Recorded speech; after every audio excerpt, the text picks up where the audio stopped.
Hallo julle. Hallo daar. Ons het verlede week het ons die onderwerp van skuldgevoelens aangeraak en hoe dit eintlik nie 'n goeie motiveerde of 'n motivering is van waaruit 'n mens optree en 'n mens se lewe leef nie. Dit het eintlik net deur daaroor te praat en daarop te fokus, kom 'n mens net agter en beleef 'n mens dat dit nie 'n lekker energie is nie. Dit trek 'n mens af. Ja. Dit is ou lig. Dis nie vars lig wanneer 'n mens met skuldgevoelens werk nie. Dis kragtig en baie keer pas ons dit toe, maar dis nie dit pas nie by die spirituele reis nie. Dis nie lewegewend. Nee. So toe het ons baie kortliks het ons gesê, veral kom ons vat nou 'n voorbeeld, soos ons kom by mense wat by verkeersligte staan of daar's mense wat ons oor dinge vra en waar ons dikwels uit skuldgevoelens dan iets gee of help of so en ons dan eintlik met 'n gevoel van onvergenoegdheid laat, maar toe het ons die kwessie aangeraak van dat dankbaarheid 'n beter motiveerder is. Iets wat jy daar rondom Ek dink skuldgevoelens is baie keer dankbaarheid met 'n ou jas aan of 'n verkeerde jas aan. Want baie keer voel ons skuldig oor goed waaroor ons is eintlik bevoorreg in baie opsigte. Vat nou die bedelaar by die venster. Ons is bevoorreg, ons het 'n kar, ons slaap warm, al daai dinge. So eintlik voel ons skuldig omdat ons bevoorreg is. So dis weer eens amper daai ding van dat 'n mens skuldig voel vir goeie goed. En dat 'n mens, as mens begin by dankbaarheid, nie begin by die skuldgevoel nie. As jy begin by dankbaarheid en sê, wat kan ek vanuit my plek van bevoorregd wees of geseënd wees? Wat kan ek van hierdie plek af uit doen wat werklik waar vir my voel asof dit die beste is wat ek kan doen?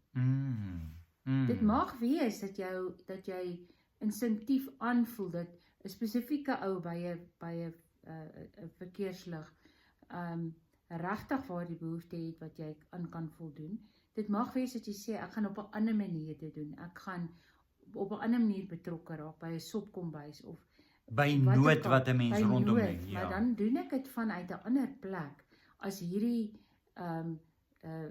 byna impulsiewe optrede vanuit 'n plek van skuldig voel omdat ek meer het. Ek dink nou net,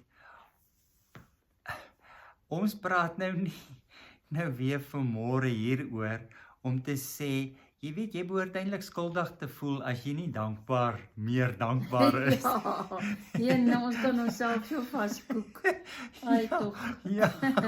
Ja, regtig. Dis daarom maar sleg dat jy nie meer dankbaar is nie. Ja. Jy Want behoort ek dink nou in terme van dit as kinders. Hoe sou mense hoor, jy weet, ons moet dankbaar wees vir alles ons nie ons kos wil eet nie. Ons moet dankbaar wees. My ouers was goeie ouers. Hulle was nie daarop uit om ons skade aan te doen nie. Maar daar's kinders in Afrika wat nie kos het om te eet. En jy wil nie jou lewer eet. Ja, of jou blomkool. Ja, jy voel skuldig omdat jy nie dankbaar is vir die kos wat jy het nie. Ja. So dit is presies dit. Ja. So hy kry 'n baadjie. Ja. En ek dink eintlik wat 'n wonderlike praktyk is net om 'n mens in jou dag in te vat al klaar, waar jy in die aand kan terugkyk en sê, wat was my motivering vir optrede? Wat het goed gevoel, wat het nie? Maar as jy in die oggend wakker word om te begin met 'n dankbaarheidspraktyk. Ek hou daarvan. Waar jy net 'n bietjie sit en kyk wat jy het, en kyk wat daar is en raak sien wat dit waarvoor jy kan dankbaar wees. Ja. En ek dink wanneer ons oor hierdie dinge praat, 'n belangrike ding vir my is dat ons nie kom en sê, mense, weet julle, sit 'n bietjie skouer aan die wiel. En ons praat ook met onsself. Sit 'n bietjie skouer aan die wiel. Jy behoort regtig meer dankbaar te wees. Fokus meer daarop. Dit is opvallend hoeveel dinge wat ons in die Bybel lees en wat ons op die spirituele reis ervaar, probeer ons met wilskrag regkry. Ja. En hierdie dinge is nie wilskrag dinge nie. Dis nie wilskrag nie. Ek dink daar is iets soos goeie praktyke om 'n praktyk aan te leer om sensitief te wees vir dit waarvoor ek dankbaar is. Dis baie goed. Daar's 'n sekere dissipline, maar dit kom uit 'n ander plek uit. Dit kom uit 'n plek waar 'n mens regtig met die Here praat en sê, Here, weet, dit is vir my so maklik om myself jammer te kry, dit is vir my so maklik om skuldig te voel oor dinge wat ek doen, en dis nie wat ek wil doen nie. Ek wil vrug dra uit dieper wortels. Mooi. Dis waaruit ek hierdie dinge wil doen. Ek wil in 'n verhouding wees, ek wil in hierdie wêreld staan waar ek 'n sensitiwiteit het vir baie mooi en vir baie goeie dinge, ook goeie dinge in myself. Ek wil ontdek dat ek genoeg is. Ek het nie nodig om skuldig te voel. Ek wil ontdek dat ek bemin word.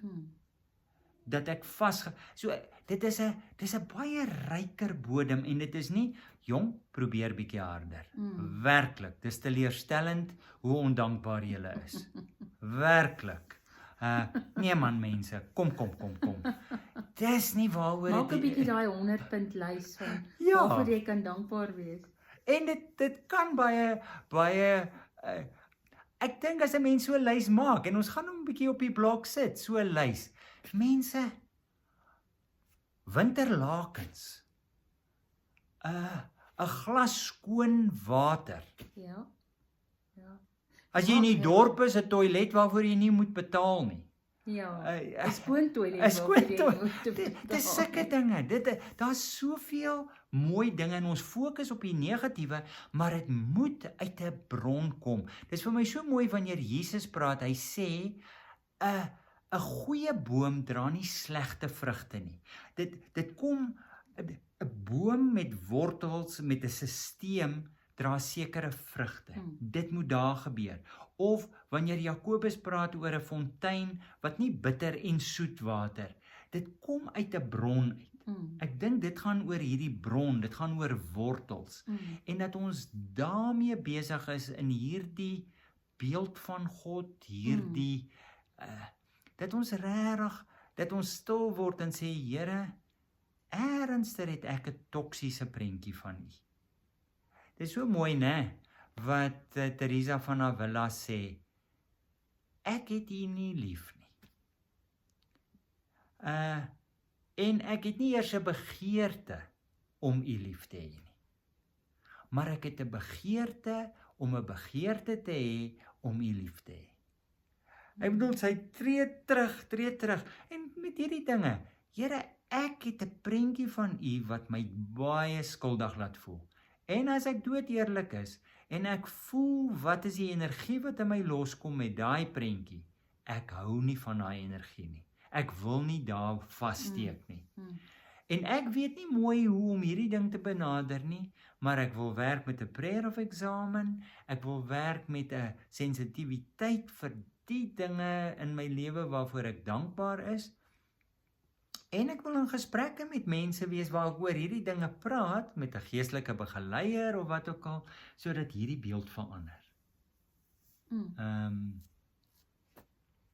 En ek dink dat dit selfs dan in moeilike tye en in dinge wat ons nie verstaan nie, dinge wat ons nie wil hê nie, wanneer ons dan, en dit is baie keer moeilik in daai situasie, maar wanneer mens baie keer terugkyk, dat mens ook die die geskenk van daai tye begin ervaar, begin verstaan. Die En groei begin sien. ja, en ons sê ook nie, mense, ons kan enige ding vat. Ons sê nie, raak irriterend vrolik nie.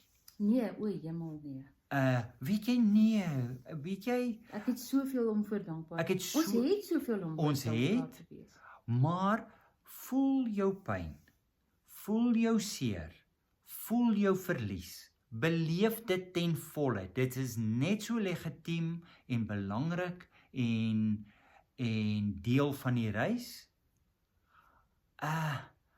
Maar net so is dit dat ons sensitief kan raak vir baie dinge waarvoor ons ook dankbaar kan wees. Ja. So die hele spektrum sê ons dit, maar dit kom uit hierdie fontein uit hierdie boom uit wat Maar ek dink groei. die verskil tussen dit en skuldgevoelens is dat al daai pyn ervaar, hartseer wees, al daai dinge is energie en is legitieme diep onderliggende sielsgoed. Skuldgevoelens is nie. Ja, Skuld kom uit die ego plek uit. ja, En Ja. skuld help ons nie. ja. Dankie julle.